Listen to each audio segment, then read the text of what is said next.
Heute ist der große Tag. Wir sind punktgenau mit dem Samba fertig geworden. Jetzt geht es zum ersten Mal auf die Autobahn. Jetzt geht es nach Hessisch-Oldendorf zum großen Treffen. Wir sind alle sehr gespannt. Wir haben eine Menge Freunde dabei, die im großen Konvoi mitfahren. Wow, was für ein fettes Gerät der Elmar da hat. Jetzt müssen wir natürlich erstmal das Auto richtig voll tanken. Erstens, damit es bis Hessisch-Oldendorf reicht. Und zweitens, damit wir dann in Hessisch-Oldendorf dann zum zweiten Mal tanken, den Tank wieder voll machen und so ausrechnen können, was der Bus auf der Autobahn verbraucht hat. Jetzt machen wir hübsch voll. So, noch schnell bezahlen und kleine Überraschung für die Kinder mitbringen.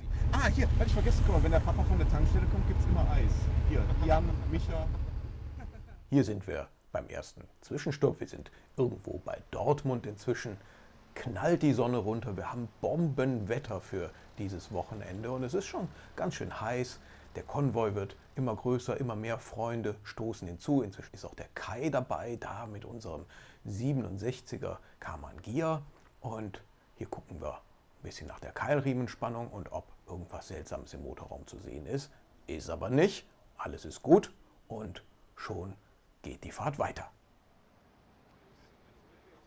Gut, auf geht's. Ne?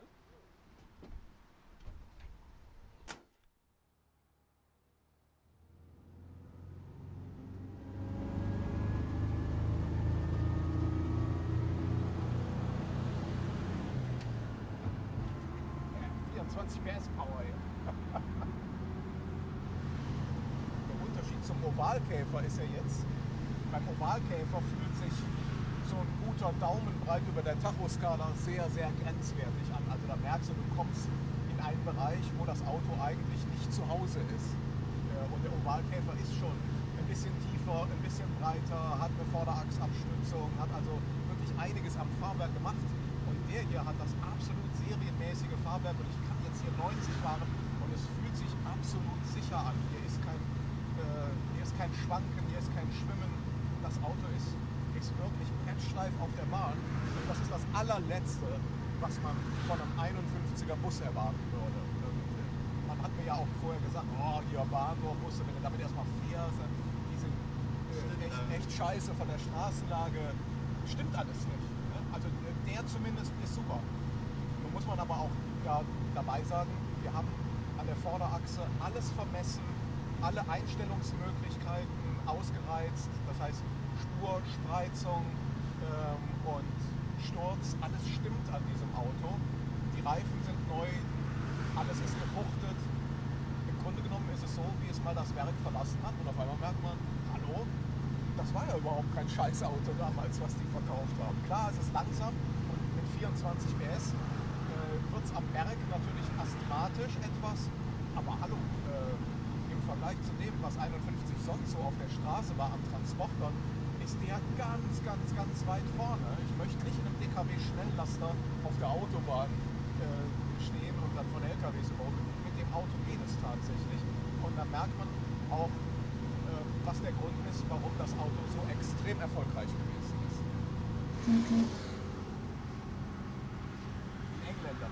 Man munkelt ja, in England sei es inzwischen TÜV-Vorschrift, seinen Bus so gnadenlos tief zu legen. Das mögen die Engländer eigentlich gar nicht, aber sie müssen halt. Gut, dass das bei uns noch nicht vorgeschrieben ist. Ja, das ist so dieser Landstrich, wo die Orte heißen wie merkwürdige Sexualpraktiken. Rinteln, Hameln, wahrscheinlich gibt es auch Runkeln und sowas. Kommen sehr seltsame Bilder bei seltsamen Leuten.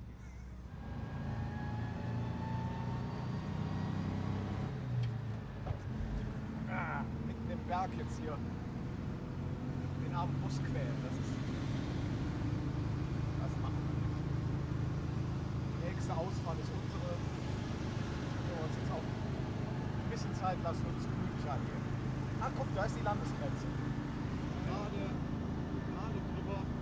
Als nächstes kommt Bad Eilsen und da fahren wir raus.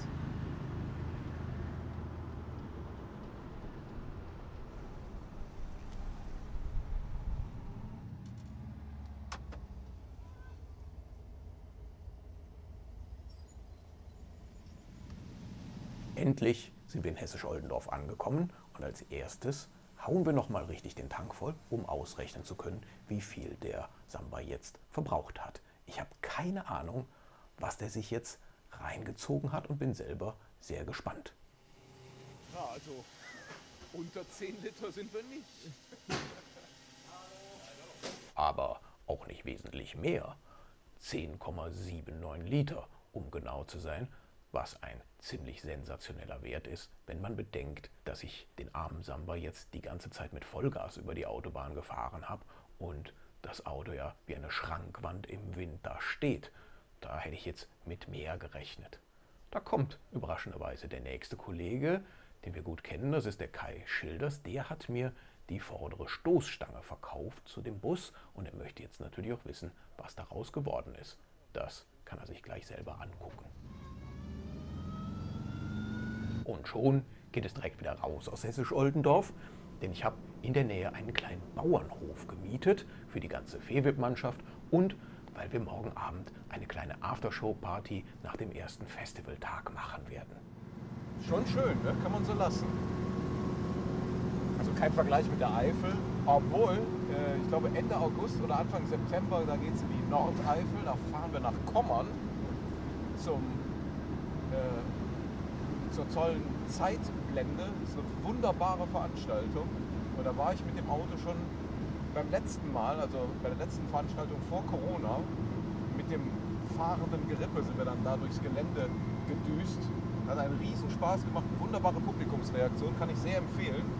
Jeder, dessen Auto mindestens 50 Jahre alt ist, darf dann mit dem Auto ins Museumsgelände rein und da ist ein großer Oldtimer-Korso. Es ist richtig Halligalli, es macht total Spaß, es geht immer thematisch 50 Jahre zurück und die Leute da vom Freilichtmuseum geben sich richtig Mühe, es ist eine wunderbare Veranstaltung. So, kommst du dir bekannt vor hier? Also wir sind auf jeden Fall richtig dran vorbei. Eigentlich links, schräg links. Hoch. Da Genau. ist es doch. So, die Sonne geht unter, der Tag ist fast vorbei. Wir haben 280 Kilometer an einem Tag geschafft. Das ist sehr authentisch, denn das ist genauso wie vor 70 Jahren. Und jetzt fahren wir ein in diesen wunderbaren Hof. Die anderen sind fast alle schon da. Und jetzt sind wir mal gespannt, wie das Abendprogramm aussieht. Morgen ist Showtime und das hier ist doch eine richtig dolle Kulisse für den Bus, bevor es dann morgen richtig losgeht. Jetzt machen wir noch schnell einen auf und dann geht's in die Pufe.